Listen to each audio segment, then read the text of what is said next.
নমস্কার বন্ধুরা, নয়নের মণি চ্যানেলে আপনাদের সকল দর্শক বন্ধুদের অনেক অনেক স্বাগত।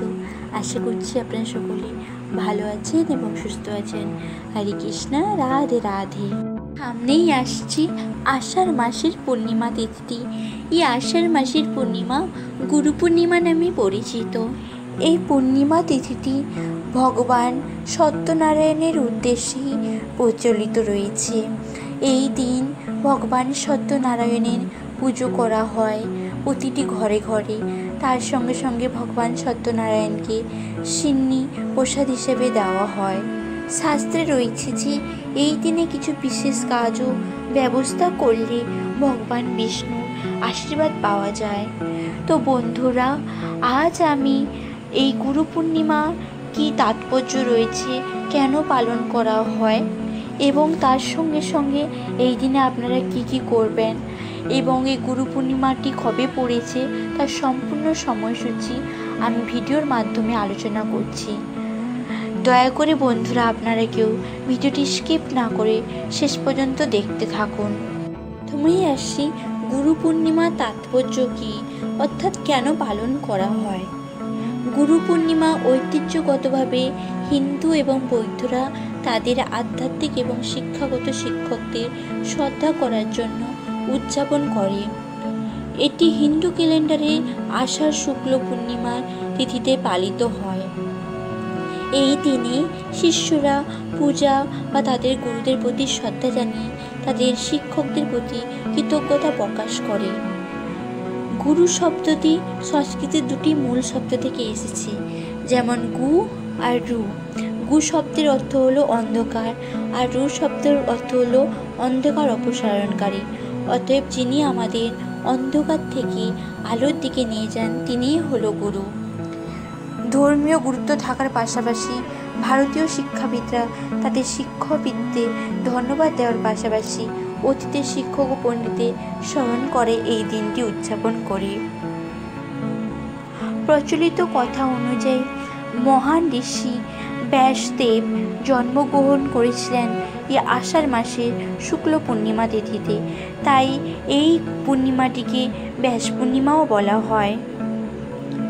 আবার এটাও শোনা যায় নাকি এই গুরু পূর্ণিমার দিনে হিন্দু ও বৌদ্ধদের অন্যতম ধর্মীয় সামাজিক কথিত আছে যে এই আষাঢ়ী পূর্ণিমায় গৌতম বুদ্ধ সিদ্ধার্থ রূপে মাতৃগর্ভে প্রবিষ্ট হয়েছিলেন। আবার হিন্দু শাস্ত্র অনুযায়ী মহর্ষি বেদব্যাস আষাঢ় মাসের এই দিনেই তার শিষ্য ঋষিদের শ্রী ভাগবত পুরাণের জ্ঞান দান করেছিলেন। সেই থেকে মহর্ষি বেদব্যাসের 5 জন শিষ্য এই দিনটিকে গুরু পূর্ণিমা হিসেবে উদযাপন করা। যৌগিক ঐতিহ্য অনুসারে এই দিনটি সেই উপলক্ষ হিসেবে পালিত হয় যখন ভগবান শিব সপ্তর্ষিদের যোগ শিক্ষা শুরু করে প্রথম গুরু হয়েছিলেন। এইসব বিভিন্ন কারণের জন্য এই পূর্ণিমাটি গুরু পূর্ণিমা হিসেবে পালিত হয়েছে। এবার আসি গুরু পূর্ণিমার সম্পূর্ণ সময়সূচি। জুলাই মাসের গুরু পূর্ণিমা তারিখ নিয়ে মানুষের মধ্যে অনেক বিভ্রান্তি রয়েছে। এই বছর গুরু পূর্ণিমা উৎসবটি 21শে জুলাই রবিবার পালিত হবে। পূর্ণিমা তিথি ঢুকবে 20 জুলাই 2024 শনিবার বিকেল 5:59 থেকে এবং শেষ হবে পরের দিন 21শে জুলাই বিকাল 3:46 উদয় তিথি অনুসারে আষাঢ় পূর্ণিমা বা গুরু পূর্ণিমাটি শেষ পালিত হবে 21শে জুলাই রবিবার। এবার আসি এই গুরু পূর্ণিমার দিন আপনারা কী কী করবেন। গুরু পূর্ণিমার দিন সকালে ঘুম থেকে উঠে স্নান করে ভগবান বিষ্ণু ও বেদের স্রষ্টা বেদব্যাসের পুজো করা উচিত। এই দিনে গুরুদেবের চরণ স্পর্শ করুন এবং তাদের আশীর্বাদ নিতে হবে এবং আপনাদের যার যেরকম সামর্থ্য সেই অনুযায়ী দান করুন। গুরু তার শিষ্যকে অজ্ঞতার অন্ধকার থেকে বের করে জ্ঞানের আলোর দিকে নিয়ে যান, জীবনকে সঠিক নির্দেশনা দেয়। এক্ষেত্রে গুরুর বিশেষ অবদান রয়েছে। এই গুরু পূর্ণিমার দিন এই মন্ত্রটি একবার হলেও আপনারা জপ করুন। সেই মন্ত্রটি হলো গুরুর ব্রহ্ম গুরুর বিষ্ণু গুরুর দেব মহেশ্বর গুরু সাক্ষাৎ পরব্রহ্ম তস্মৈ শ্রী গুরবে নমঃ।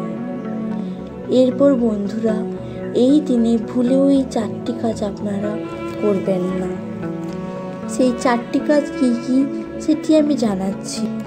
গুরু পূর্ণিমার দিনে ভুলেও একবার ঘর নোংরা করবেন না। এই দিনে আপনারা কাউকে খারাপ কথা বলবেন না এবং কারোর সঙ্গে তর্ক ঝগড়া করবেন না।